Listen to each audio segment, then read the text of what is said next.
garantiza la temperatura adecuada para hacer ese funcionamiento. Y acá viene la diferencia.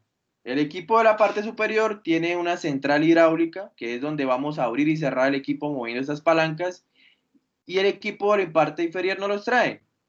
Tiene unos tubos en el cual nos vamos a hacer de forma manual esta abertura y cierre. Acá tenemos un ejemplo de cómo se trabaja en obra. En la imagen de la izquierda tenemos al instalador que ya está, tiene la tubería en el equipo, no tiene que estar moviendo en el equipo nada directamente, sino simplemente a través de la central hidráulica está calibrando sus presiones y está haciendo la apertura y cierre para hacer el proceso. Y en la imagen derecha tenemos el mismo proceso de termofusión a tope, pero ya como se dan cuenta no tenemos una central hidráulica. Entonces, la apertura y cierre lo hacemos de una manera manual como lo está haciendo la persona de la foto. ¿Cuándo recomendamos un equipo hidráulico y cuándo uno manual? En realidad la norma, la ISO 21307, que es la que nos indica estos procedimientos, siempre es muy directa y dice, recomendamos utilizar equipos manuales hasta 160 milímetros o 6 pulgadas. Es importante recordar que la tubería a tope es recomendada de 63 milímetros o 2 pulgadas.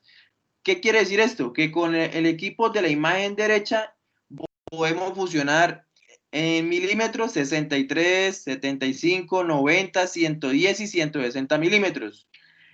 Tubería pulgada sería 2, 3, 4 y 6 pulgadas. ¿Por qué nos dice que tubería de grandes diámetros, no, de siguientes diámetros no lo podemos fusionar? Porque hay que ser conscientes de que primero, pues hace que ser un jalado, en algunos casos la persona, acá como la vemos en la foto, esa fuerza no la puede hacer constante, no nos va a mantener, entre más grande sea la tubería va a pesar un poco más y por lo cual no estamos garantizando la presión adecuada para hacer una termofusión. Por eso, la norma nos indica. También tenemos equipos de 160 milímetros hidráulicos, pero siempre nos recomienda que para tuberías de grandes diámetros y excepcional siempre utilizar un equipo hidráulico, en el cual en esta central hidráulica podemos estar haciendo un seguimiento a la presión para poder realizar estos procesos. Antes de hacer el proceso de termofusión, vamos a hacer una preparación, todo lo que tenemos que tener en cuenta antes de realizar este procedimiento, que vamos a verificar antes de hacer este proceso. Lo primero que tenemos que verificar es el RE. En el módulo 1 estuvimos hablando un poco de cómo identificar el RE, cómo hallar el RE. Entonces va a ser un pequeño repaso, es prácticamente el diámetro exterior lo dividimos en el espesor. Entonces nos va a dar un RE, los más comerciales es RE11, RE17, en algunos países RE13,6, pero es muy importante recordar esto, entre más grande sea el RE, más delgada va a ser la tubería. Entre más pequeño sea el RE, 7, 9, pues más gruesa va a ser la tubería. Esta función es muy importante porque va muy adecuada con las presiones. Entre más grueso sea nuestro tubo, con mayor espesor de pared, nuestro tubo va a resistir presiones más altas. ¿Por qué es muy importante conocer esto? Porque acá voy con ese temita. La norma nos indica que no podemos fusionar por termofusión a tope tubería de diferentes REs o diferentes espesores de pared.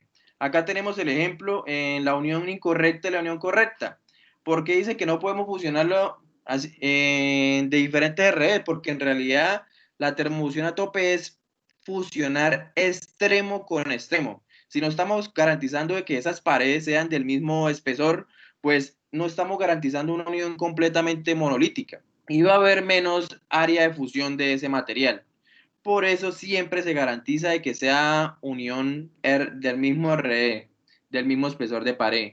Entonces ahí es donde vienen las preguntas. Bueno, Carlos, y si yo tengo en obra un tramo que empieza en RE11 y después pasamos a RE17, ¿cómo hago para fusionar eso? En el siguiente módulo, en el módulo 3, vamos a hablar un poco de electrofusiones. Les voy a hacer un adelanto, que es un método que nos garantiza de que podemos hacer uniones de diferentes REs. Otro método sería una unión mecánica y otro método sería una unión bridada. Pero entonces lo importante es saber y garantizar de que nuestras uniones queden lo más adecuadas posibles. En el momento de que encontremos esto en campo, garantizamos de que hay otras múltiples soluciones para hacer estas uniones. Lo importante es eso, conocer de que con el polietileno tenemos todas las soluciones. Otra recomendación es el ovalamiento. En muchos casos, el ovalamiento es importante porque ya lo vamos a ver en una diapositiva que tengo más adelante, que para hacer este proceso es importante tener esto lo más alineado a las tuberías.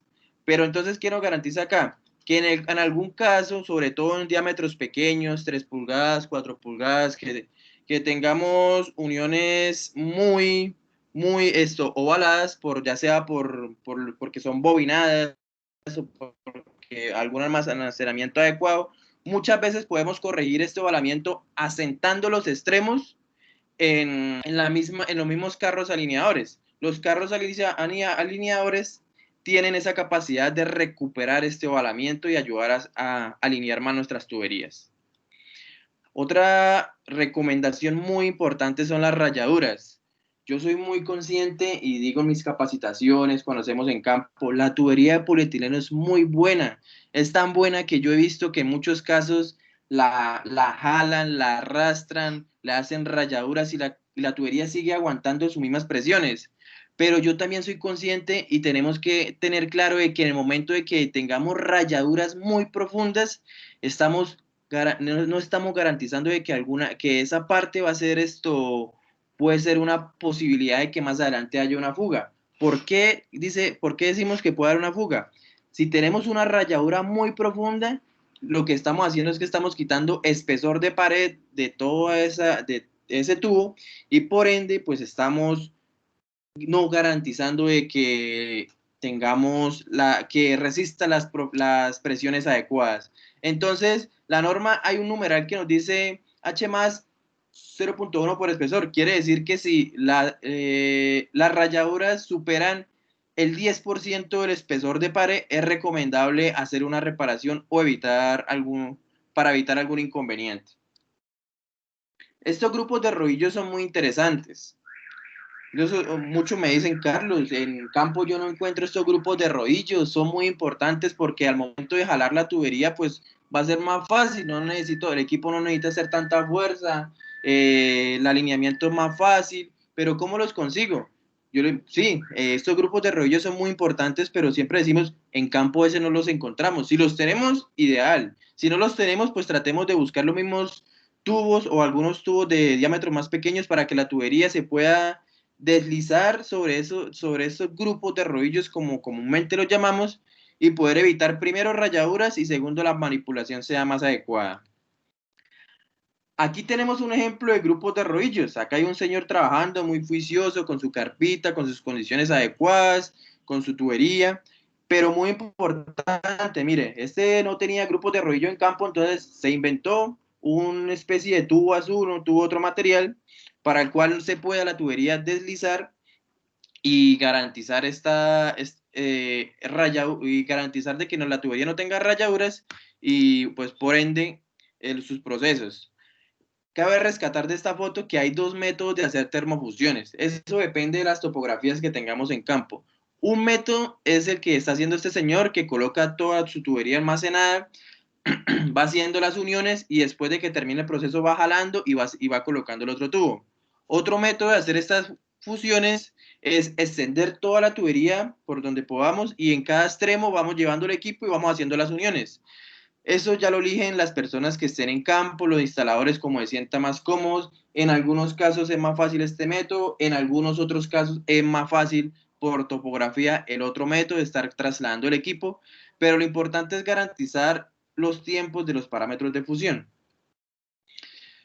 Bueno, aquí quiero hablarles, qué pena, de otras verificaciones que tenemos que hacer, siempre pendiente de la temperatura de la plancha.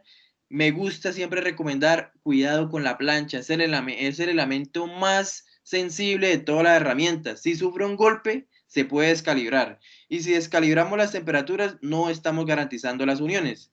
El refrentador, me gusta siempre recomendar de que tengan cuidado porque en realidad son dos cuchillitas que nos van a estar tratando de dejarlo más rectos esos cortes de la tubería. Entonces, tener mucho cuidado de evitar algún accidente. Y por último, me gusta siempre que todos los operadores tengan su cronómetro. No es recomendable que utilicen, a pesar de que la tecnología y en un celular ya encontramos cronómetros y todo, pero muchas veces el celular es un distractor.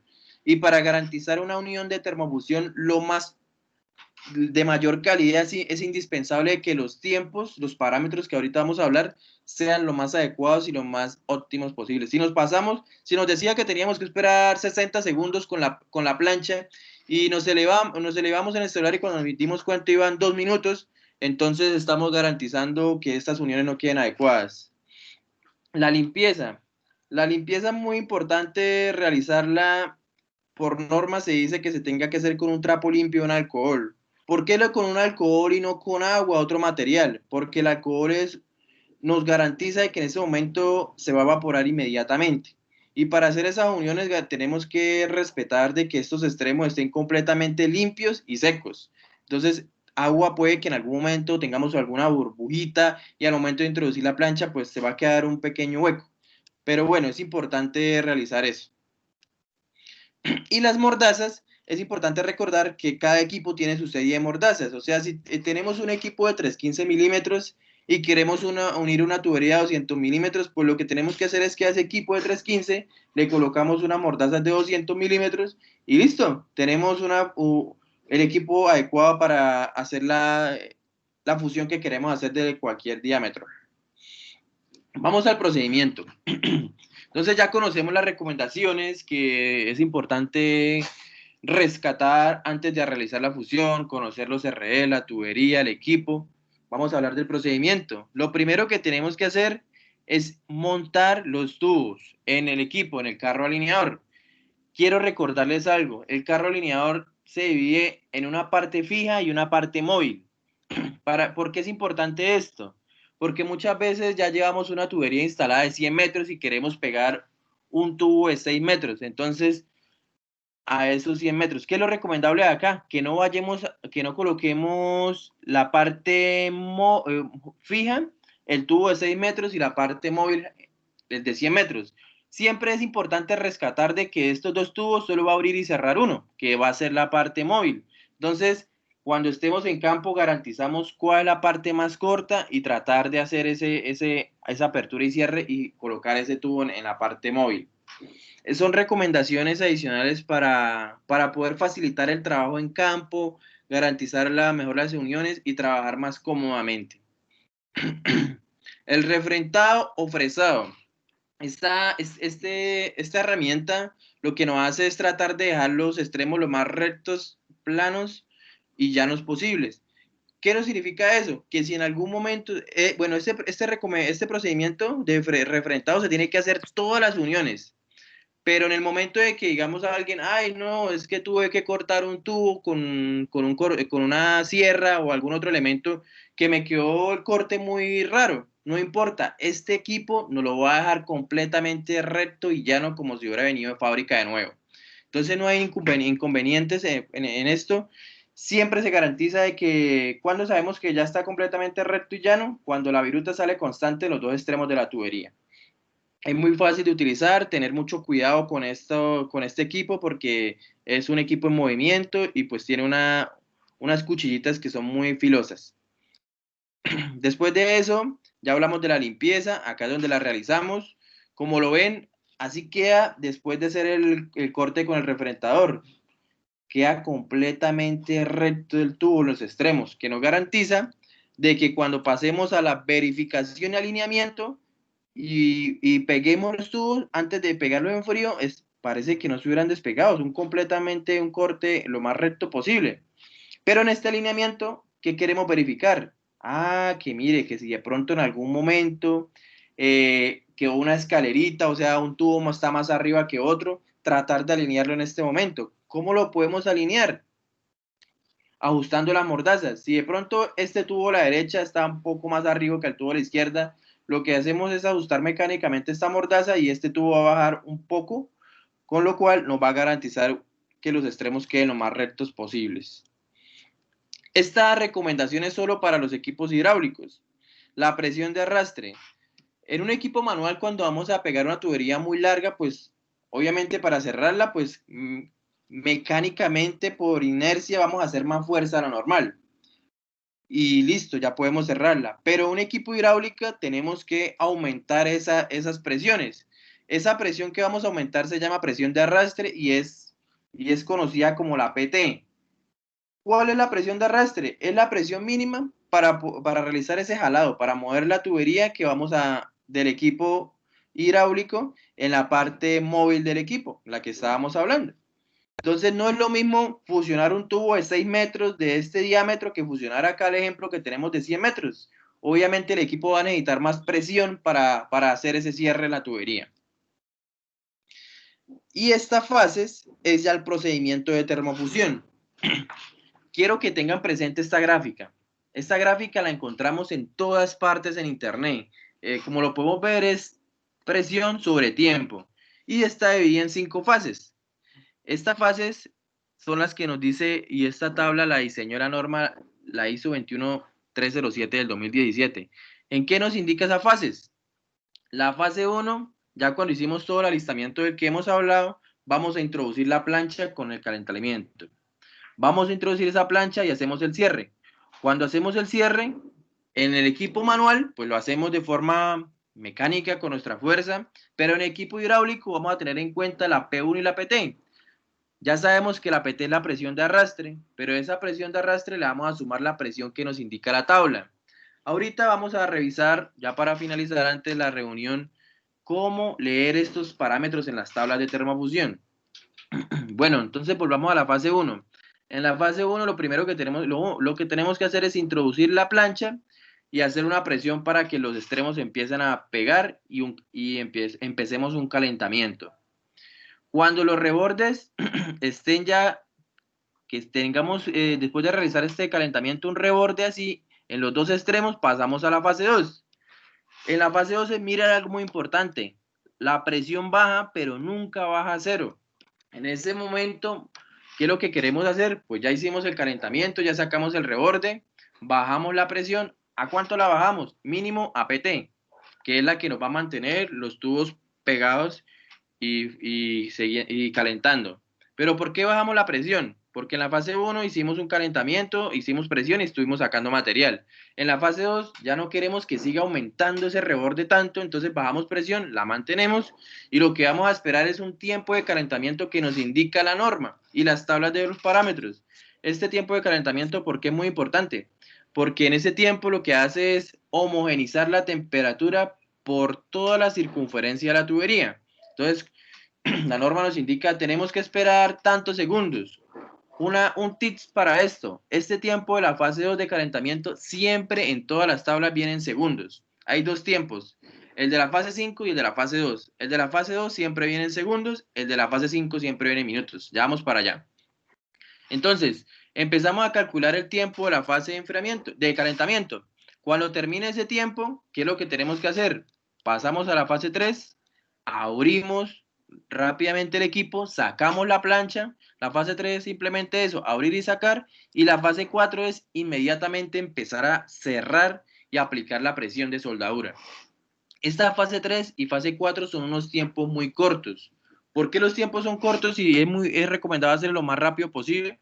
Porque los extremos están calientes.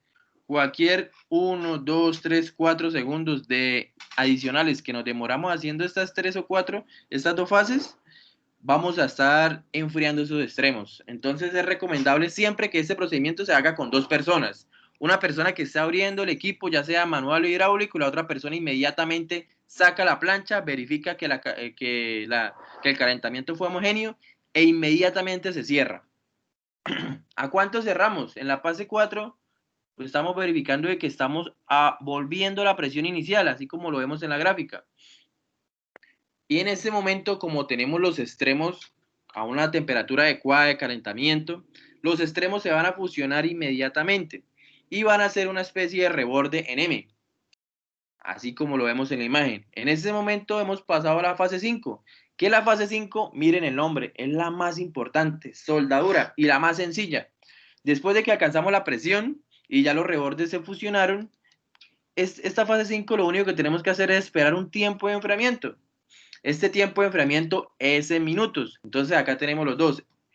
El tiempo de calentamiento en segundos, el tiempo de enfriamiento en minutos. ¿Cuál es la recomendación de esta fase 5? Respetar este tiempo. Si nos dice la norma, tenemos que esperar en esa tubería 12 minutos, tenemos que esperar los 12 minutos. No podemos acelerar ese tiempo de enfriamiento, no podemos aplicar ningún disolvente, agua, algún químico en ese material. Y muy importante, garantizar de que tampoco tengamos flujo de agua interno, porque esos rebordes están completamente calientes. Y ese enfriamiento tiene que ser material, tiene que ser natural. En el momento de que aceleremos ese enfriamiento, vamos a cristalizar esos rebordes y no estamos garantizando nuestras uniones. Entonces, siempre garantizar, respetar el tiempo. Es muy facilita esta fase. Respetemos el tiempo, tranquilitos, no tenemos que mover nada, no tenemos que jalar nada, ni aplicar nada. Simplemente esperar con un cronómetro el tiempo y listo. Después de que tengamos, que finalicemos el tiempo, podemos bajar esa tubería del equipo. ¿Cómo la tenemos que bajar? En el equipo manual es simplemente soltar las mordazas y abrirlas y sale. Pero hay que tener una recomendación adicional en el equipo hidráulico. Como en el equipo hidráulico es una presión que estamos manteniendo, antes de soltar esas mordazas es muy importante bajar las presiones a cero. Si soltamos las mordazas cuando las presiones no están en cero, al momento de que abramos las mordazas el equipo va a estar, sigue cerrando y podemos ocasionar un accidente. Entonces es muy importante eso. Siempre cuando tengamos que finalizar, pasamos las presiones a cero y ahí sí podemos bajar el equipo. Después de eso, ya tenemos una pega completamente recta, hay muchos controles. Vamos a hablar un poquito de los controles en la soldadura. Me dicen, bueno, ¿y cómo sabemos si la termofusión nos quedó bien o nos quedó mal? Lo primero que todo, la primera persona que sabe si quedó bien un proceso de termofusión o mal, es la persona que las hizo. ¿Por qué? Porque es la que sabe si respetó el tiempo de calentamiento, el tiempo de enfriamiento, si hizo una buena limpieza y si respetó en general todo el procedimiento adecuado. Por eso, hay un control adicional visual. El control 1 es el adecuado, la soldadura correcta, los rebordes están parejitos y todo. El control 2, los rebordes nos quedaron muy estrechos. Entonces, el 2, el 3, el 4, del 2 al 7, hay diferencias de rebordes, como lo pueden ver, uno muy estrecho, uno muy pequeño, la hendidura está muy profunda, quedó desalineado, diferentes espesores de parero que hablamos y algunos diferentes materiales, por lo cual cuando hay un material diferente, pues va a haber uno más grande que otro.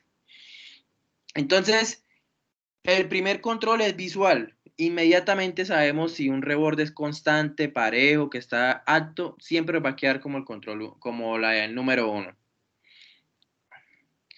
Y recordar de que en Estrucol tenemos un ensayo que es el ISO 13953 en el que nos dice cómo resisten esas uniones. Entonces, nuestros clientes, muchos de nuestros clientes nos envían, Estrucol, por favor, colaboren, díganos qué tanto resisten estas uniones, que lo que hacemos es colocar unas probetas y hacer una tensión en una máquina. No sé si se ve bien, acá la fotico no se ve bien, pero acá hay 4.700 newtons de tensión que le estamos aplicando y en ningún momento se nos están desprendiendo esos rebordes. Entonces garantizamos que nuestro proceso de termofusión quede en las óptimas condiciones y por ende los instaladores estén seguros de su trabajo. Ahora vamos al numeral 3, interpretación de las tablas. Dice, bueno, sí, quiero conocer, hay muchas personas que ya conocen las tablas de termofusión, pero hay otras que no. Entonces vamos a aprender un poquitico a interpretarlas.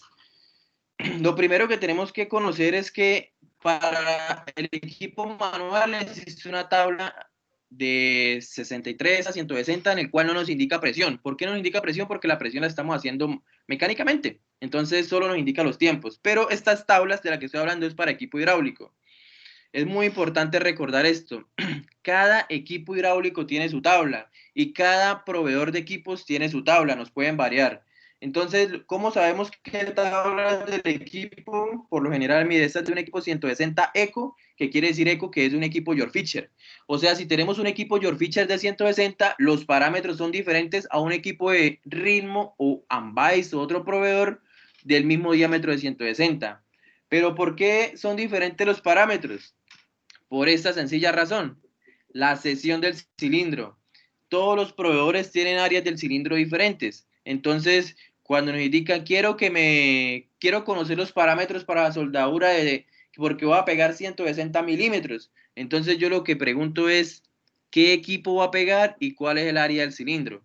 Ya con esos, pues tenemos la norma, que es la norma ISO 21307, la que le estaba hablando, que la más actual es la 2017, y dependiendo de esa norma podemos calcular esos parámetros.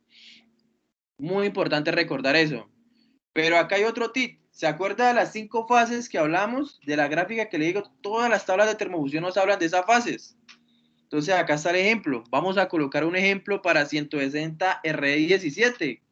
Entonces, siempre es importante recordar que la temperatura de la plancha no nos va a variar. ¿Por qué no nos va a variar la temperatura de la plancha, ya sea en cualquier diámetro? Porque es el mismo polietileno. Y esas temperaturas son las que nos indican que el material está en óptimas condiciones para hacer una fusión y no va a sufrir ninguna quemadura ni ningún ningún efecto secundario del material. Entonces va a mantener sus propiedades mecánicas. Mire, acá tenemos el ejemplo, la presión eran 22 bar. Se recuerdan que acá decía P1 más PT, entonces estos 22 sería el P1 y le sumaríamos la presión de arrastre. En algunos equipos nos dará 3, 5, 7, entonces tenemos que sumarle la presión para aplicar en la fase 1. Ya sabemos que la fase 1 es cuando estamos calentando la plancha y estamos aplicando presión. Pero hay un cuadrito adicional, una columna adicional que me dice ancho del reborde. Recuerdan que yo les dije que cuando el reborde sea constante en los dos extremos de la tubería, podemos pasar a la fase 2. Eso significa el ancho de reborde. Cuando pasamos a la fase 2, bajamos la presión y empezamos a contabilizar el tiempo de calentamiento. En la gráfica ya sabemos el tiempo de calentamiento, el que les dije que estaba en segundos, acá lo tenemos el ejemplo, 128 segundos, serían 2 minutos y 8 segundos. Estos tiempos hay que tratar de ser lo más precisos posibles. Después pasamos a la fase 3 y fase 4, la cual ya sabemos que es apertura, sacar la plancha e inmediatamente volver a cerrar. Esta fase 3 y fase 4 nos dice también unos tiempos, nos dice 5 y 8, pero ¿qué es eso de 5 y 8? Siempre me gusta decir hacerlo en el tiempo más corto posible. Que si lo hacemos en 8 segundos, ojalá sea menos, pero que no nos pasemos de esos 8 segundos. En este caso para 160 Rey 17. Y la fase 5 es volver a aplicar la presión, como se dan cuenta es la misma de la fase 1 más la de arrastre, y esperamos un tiempo de enfriamiento, el que yo les dije, el T5 que era la soldadura, y en este caso tendríamos que esperar 13 minutos.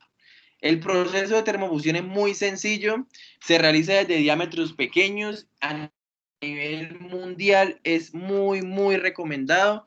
En la parte de Latinoamérica, en algunos países no es tan fuerte como en otros, pero tiene muchas bondades correspondiendo a otros materiales. Acá me quería colocar unas imágenes adicionales. En Europa y en Estados Unidos tenemos instalaciones de grandes diámetros. Miren, un tractocamión que prácticamente es únicamente un tubo, tubería de 63 pulgadas. Y el procedimiento es el mismo. O sea que en algún momento cuando ustedes lo soliciten y que hay que pegar una tubería de 63 pulgadas, ya estamos capacitados para hacerla. Lo único es que necesitamos es una unión mecánica, un equipo y las tablas de termofusión.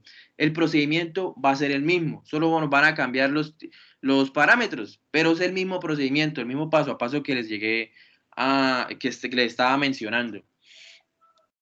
Entonces, ese es el módulo 2 del que íbamos a ver hoy, enfocarnos un poco más en estos procesos de termofusión. Tenemos unos minutos adicionales, no sé si hay algunas personas tienen preguntas o quieren saber un poco más del tema. Vamos a abrir el espacio a los micrófonos para conocerlos, si tienen dudas, si tienen algunas dudas de los procedimientos.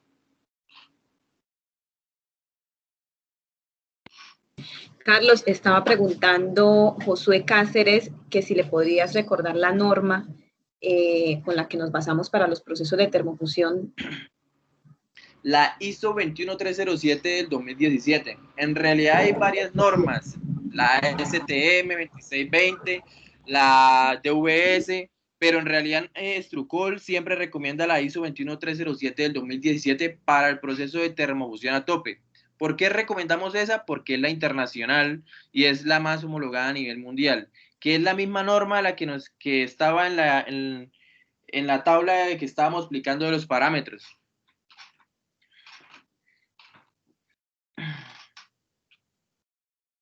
¿Alguna pregunta adicional?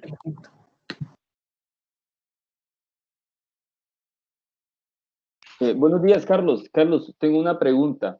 Para el codo de 90 grados de 4 secciones, ¿esto tienen un porcentaje de pérdida de presión o caudal estandarizado? Ejemplo, para una tubería de 4 pulgadas.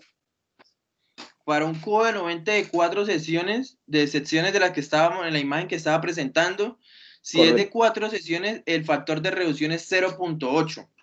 O sea que a la presión nominal de la tubería le vamos a multiplicar por 0.8 y esa es la presión que debería trabajar. Para evitar estos factores de reducción, entonces tenemos que aumentar las secciones, como lo estaba explicando, para evitar ese golpe de ariete y el caudal sea lo más óptimo posible. Esto aplica para cualquier diámetro, ¿cierto? Sí, señor, es muy importante rescatar eso. Para cualquier diámetro. Entonces, siempre que tengamos alguna compra de una curva segmentada, siempre tenemos que preguntar al proveedor cuántas sesiones tiene la curva que vamos a pegar. Es muy importante recordar que estamos haciendo el ejemplo para 90 grados.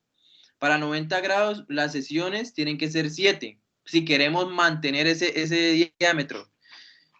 Si tenemos una curva de 90 grados con 4 sesiones, como la vimos en el ejemplo, puede posiblemente que tenemos que aplicar ese factor de reducción, entonces tenemos que verificar. Entonces, por eso es muy importante recordar eso. Yo les colocaba el ejemplo de los accesorios inyectados. Los accesorios inyectados, ya sea codo, ya sea test, siempre verificamos que internamente son más gruesos, tienen mayor espesor. ¿Para qué? Para evitar esos factores de reducción. Pero como acá estamos haciendo estas curvas cementadas son con la misma tubería que vamos a instalar, entonces es muy importante recordar eso. Garantizar que no tengamos ningún factor de reducción. Y si vamos a aplicar un factor de reducción, pues garantizar de que en nuestra red no se pase esa presión.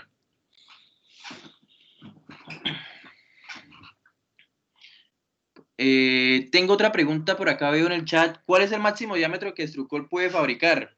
En este momento fabricamos hasta 32 pulgadas, que sería 800 milímetros. Es muy importante, quiero aprovechar el espacio y recordar que Estrucol tiene tubería con sello FM. Esta tubería con sello FM milimétrica y en pulgadas. Estamos en clase 200 y estamos muy pronto a sacar el sello con clase 250. ¿Pueden trabajar la tubería expuesta al ambiente? Claro que sí. De pronto, no sé si en el próximo webinar voy a hablar un poquito más del negro de humo. El negro de humo es un componente adicional que tiene la tubería negra, el cual nos protege directamente de la fotoxidación de los rayos UV. Entonces, es muy importante eso. En algunos casos, en algunos casos es recomendable, depende de las condiciones, cuando están muy condiciones extremas se aplica algún recubrimiento, pero como lo pueden ver en algunas imágenes que compartí, hay mucha tubería que es expuesta y cumple las mismas condiciones, y sobre todo en acueductos veredales o que no tengamos algún paso de montaña como lo puede ver.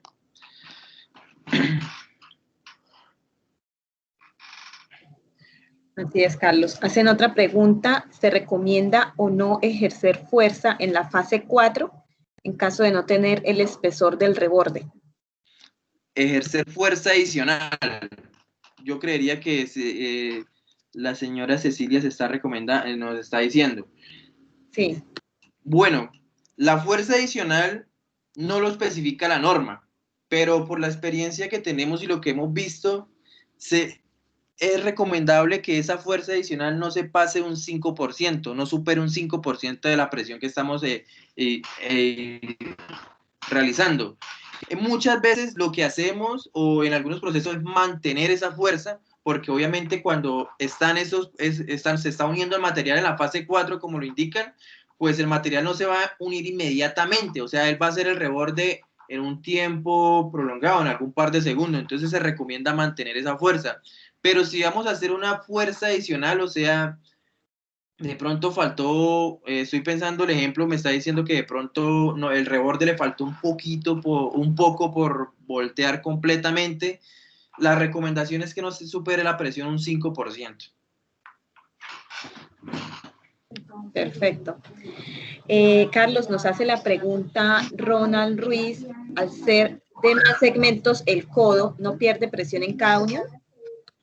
No, señora, no, señora. Las uniones son la tecnología más confiable que tenemos en una red de polietileno. Y más cuando es una unión por termofusión, nos garantiza completamente una unión monolítica. Por ser más cementos, no va a perder presión y al contrario, nos va a garantizar de que la curva no sea tan fuerte al momento de realizar las uniones. Entonces, el caudal del agua no va a tener un golpe tan fuerte cuando va a hacer ese cambio de dirección, por lo cual va a tener mayor fluidez. Y no en ningún momento, siempre y cuando hagamos el procedimiento adecuado, no vamos a tener ningún inconveniente con esas secciones de segmentos.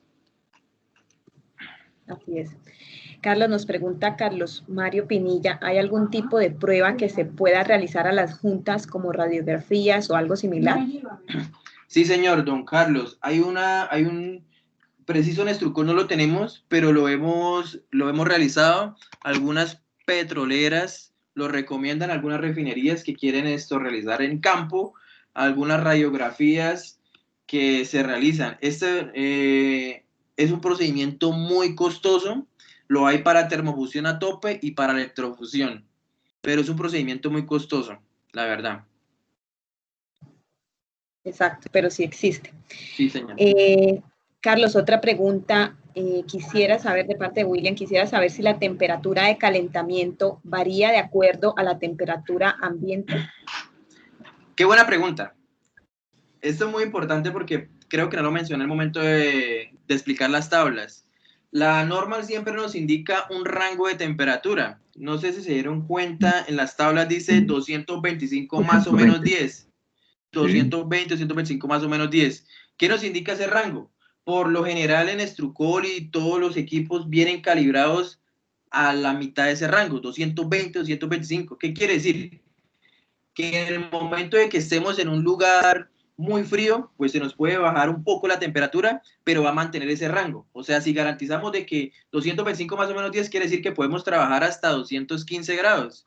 Y lo contrario, también si estuviéramos en un lugar que sea muy cálido, si se nos llega a aumentar la temperatura, 225 nos puede aumentar hasta 235. Entonces la norma inmediatamente tiene contemplado esa variación de temperatura, aunque muchas de las planchas también están adecuadas para soportar ese cambio, pero siempre tenemos un rango siempre grandecito para que la temperatura se esté promediando y no se salga de ese rango. Entonces no hay ningún problema, los equipos son muy adecuados en eso y las planchas en algunas planchas se calibran automáticamente a esos cambios de temperatura. En algunos otros tenemos que estar pendientes, en los equipos más básicos, tenemos que estar pendientes de que la temperatura se encuentre en el rango, que no se vaya a salir de ese rango.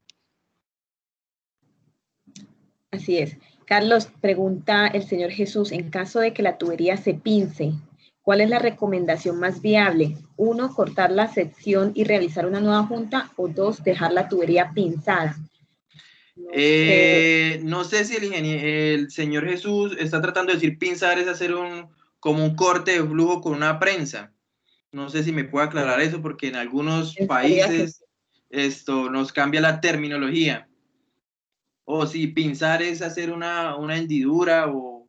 Sí, una prensa que acaba de escribir el señor Jesús. Listo. Hay una norma para realizar ese pinzado. Lo recomendable es primero que cuando se hace esa pinzadura, no volver a hacerla en el mismo lugar. Segundo, la tubería se va a recuperar, va a volver a su estado normal, pero siempre se recomienda que no sean en el mismo lugar. O sea que si queremos hacer una pinzada y volvemos a hacer otra, tenemos que hacerla o más adelante, más atrás, pero no en el mismo segmento. Ella va a resistir igual porque es el material para eso es, para soportar ese estrangulamiento. Es muy utilizada en el sector del gas. Muchas reparaciones se realizan así, se lleva una pinza y pues se corta el flujo y ya después la tubería se recupera inmediatamente. Pero entonces no hay ningún problema. Perfecto. Ingeniero, buenos días. Una pregunta. Usted comenta que para todas las clases de tubería, o sea, todo lo que es 3, 4, 6, 8, 12, 32 pulgadas, es el mismo calentamiento. Sí, señor, dependiendo si estamos trabajando con la misma norma, la ISO 21307 del 2017, estamos hablando de esta norma. Si vamos a trabajar con la STM o con la DVS, nos puede esa norma recomendar un poco más de temperatura o un poco menos, pero nos va a variar. Si nos hablamos de la ISO 21307 del 2017, nos indica que esa temperatura va a ser la misma para P100.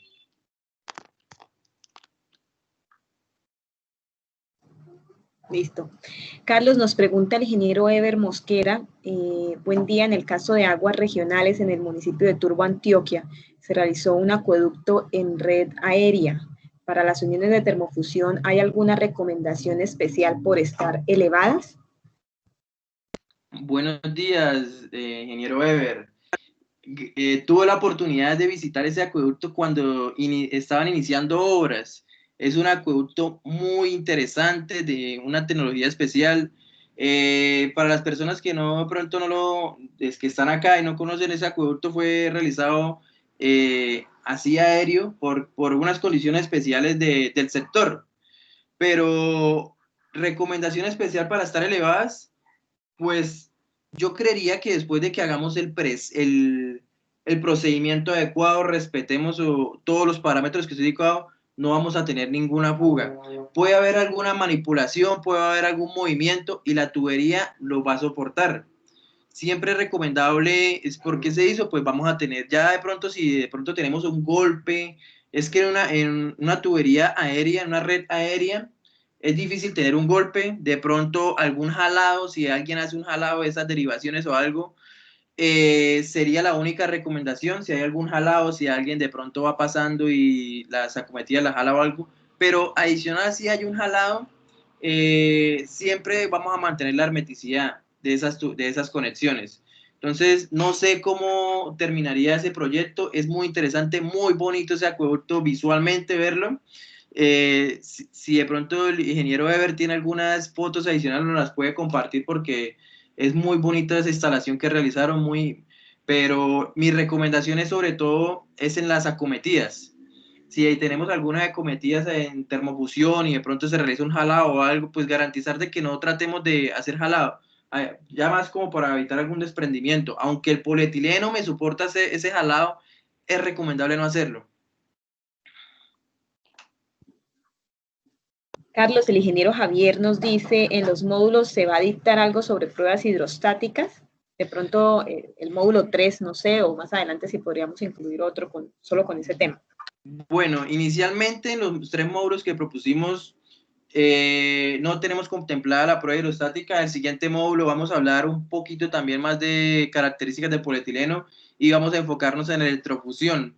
Pero me gustaría también adicional, yo creería que nos queda como tarea con mi compañera Ani, que es un tema muy interesante y en el cual hay muchas dudas. Y muchas veces las pruebas hidrostáticas, les comento rápidamente, nos comparan mucho con otros materiales. Y el polietileno tiene al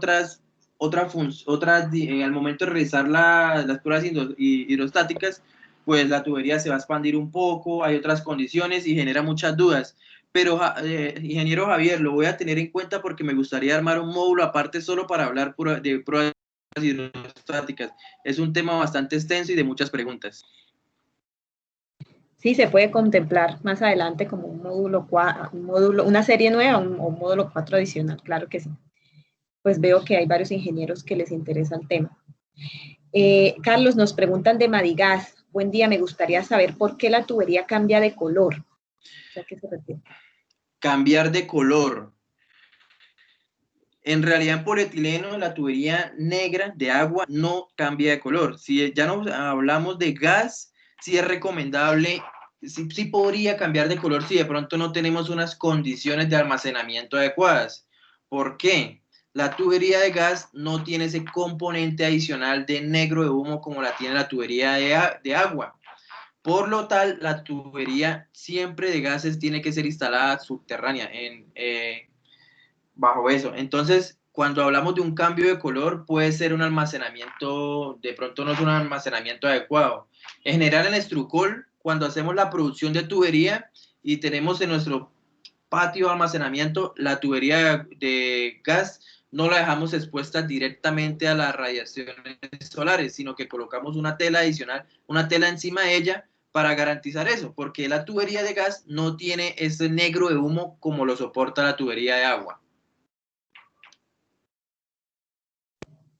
El señor Gonzalo dice que en contacto con el ambiente sí cambia de color.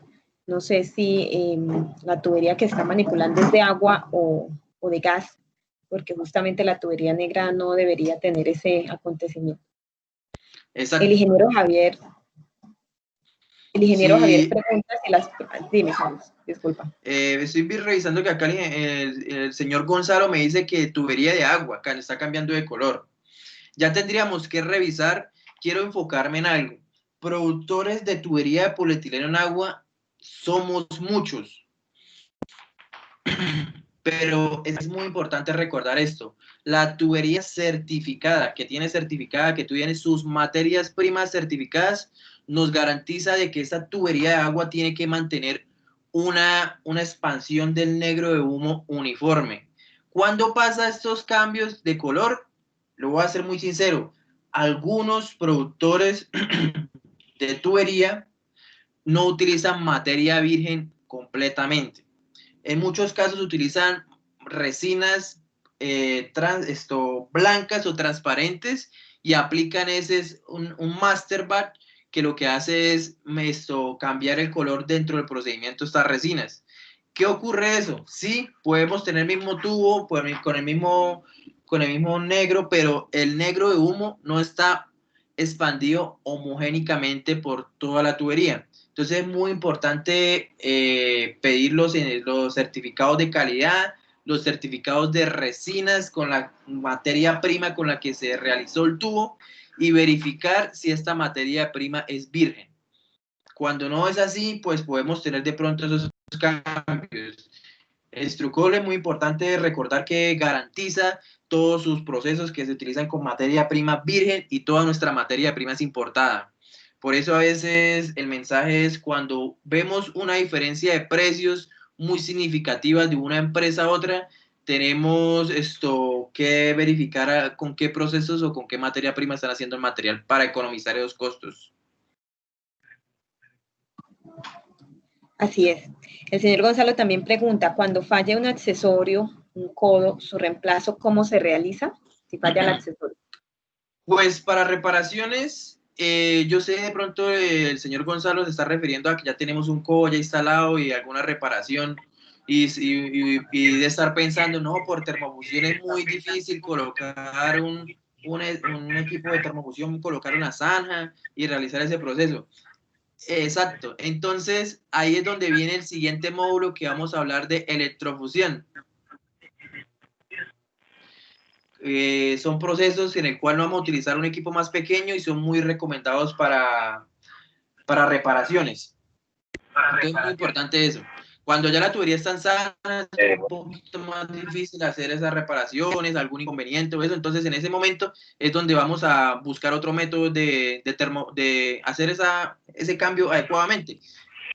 Ese caso se da enroscados. Enroscados, me está hablando entonces de pequeños diámetros. Entonces no importa, también hay otra serie de accesorios que nos pueden ayudar a realizar esas reparaciones más fácilmente y de una manera más adecuada. Entonces ya de pronto en el próximo módulo vamos a enfocarnos más en electrofusión, un poquito más de reparaciones para colocar también unos ejemplos sobre eso. Exacto, justamente en diámetros pequeños existen varios métodos para hacer reparaciones en esas tuberías y vamos a profundizar mucho más de este tema ya en el módulo número 3, el próximo jueves.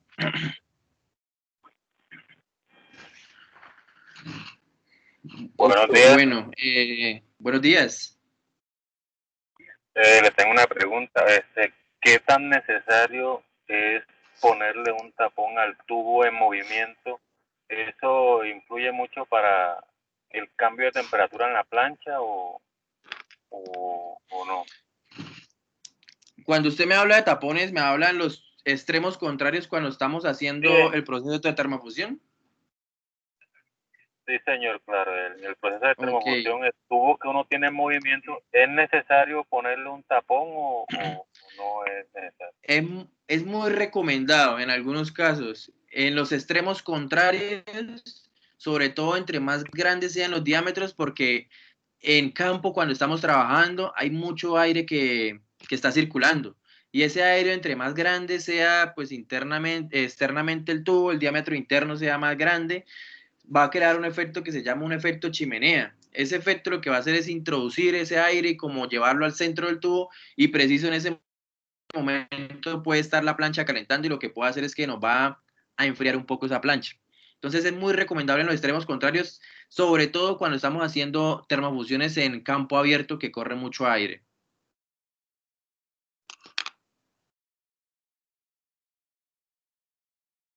Carlos, buenos días. Carlos, una pregunta. En una ocasión yo tuve que instalar un tubo de P100, bueno, requerí instalar un tubo de P100, la norma en Latinoamérica o internacional me dice que lo máximo permisible para tubería de polietileno son 250 PSI, ¿cierto? 250 a 200 PSI para rango de operación.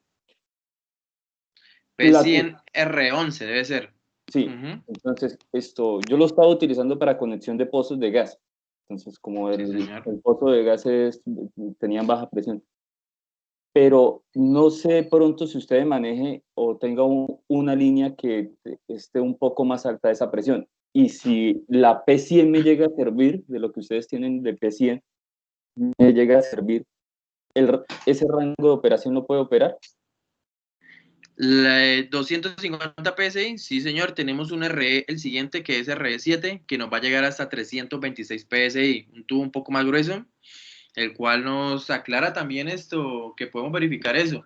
Quisiera también, ahí tendríamos que profundizar un poco más en el proyecto, ya de pronto internamente lo podemos hablar, una llamada, un correo, y para mirar qué factores, como es el pozo, qué otras soluciones más viables y agradables también podríamos buscarle, porque el ámbito, las ramas del polietileno son muy grandes.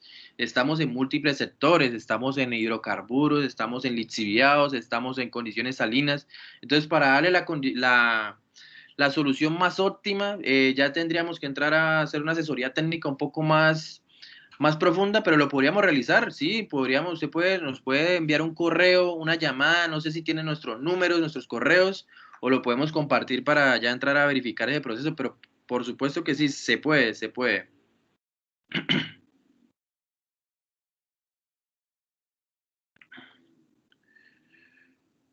Bueno, ya yo creo que qué pena, nos pasamos 10 minutos. La idea es tratar de respetar los tiempos y garantizar esto, el cronograma y el tiempo de todos ustedes. Muchísimas gracias por el espacio, por las preguntas. Estos módulos se han vuelto muy interesantes, llaman la atención a nivel nacional e internacional.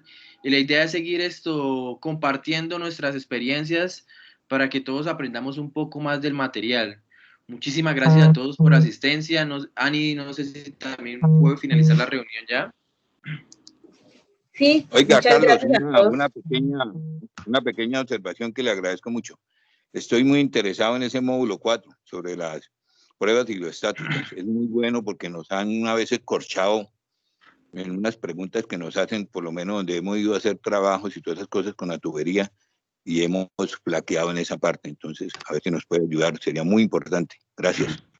Por supuesto, ingeniero. La idea de estos 3 primeros módulos era una prueba piloto también de qué tan expectativas vamos a llamar a todos los clientes y que nos hagan saber qué otros módulos qué otras competencias quieren saber, administrar, saber un poco más de ellos. Entonces lo tendremos muy en cuenta y le puedo asegurar que voy a trabajar en eso para lo más rápido posible poder sacar un módulo solo de pruebas hidrostáticas porque es un tema muy extenso y no quisiera tocarlo muy brevemente. Una última pregunta, Carlos. ¿La tubería de polietileno también se puede utilizar para criogenización? ¿Y cuánto sería la temperatura mínima negativa que podría soportar? Para darle una respuesta más objetiva sobre criogenización, me gustaría contactarme directamente porque quiero saber más de la caracterización del fluido, de qué condiciones internas, externas va a tener la tubería y poderle dar una solución muy óptima. Pero lo único que le puedo adelantar es que hay muchas ramas del polietileno en las cuales nos pueden abarcar múltiples sectores y en ese caso también podríamos aplicar, pero primero siempre y cuando revisando la caracterización completa de las condiciones internas de la tubería y externas a las que va a estar instalada. Entonces, sí me gustaría contactarnos, hablar un poco, hacerle unas preguntas más detalladas y decirle, mire, el polietileno P100 no le puede servir esto, pero sí le puede servir este P100 con otros factores de temperatura adicional. Entonces, me gustaría porque también es un tema un poquito extenso y pues hablar un poco más y que conozca más de las múltiples ramas del polietileno.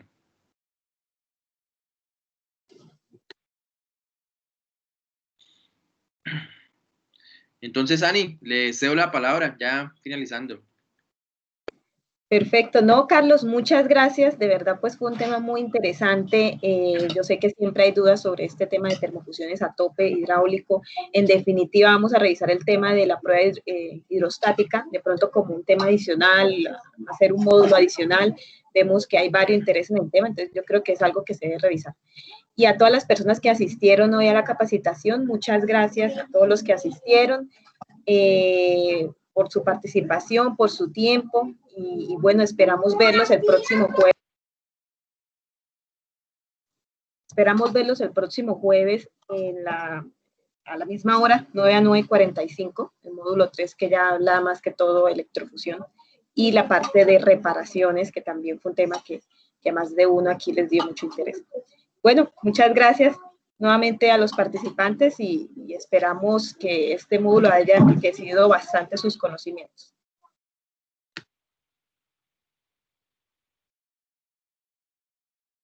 Muchísimas gracias a todos, espero que todas esas experiencias le hayan servido para alimentar todos sus conocimientos. Hasta luego y nos veremos la próxima semana. Perfecto. Listo, Carlos, muchas gracias. Chao a todos. Bueno, muchas gracias, se le agradece. Hasta luego, muchas gracias. Muchas gracias.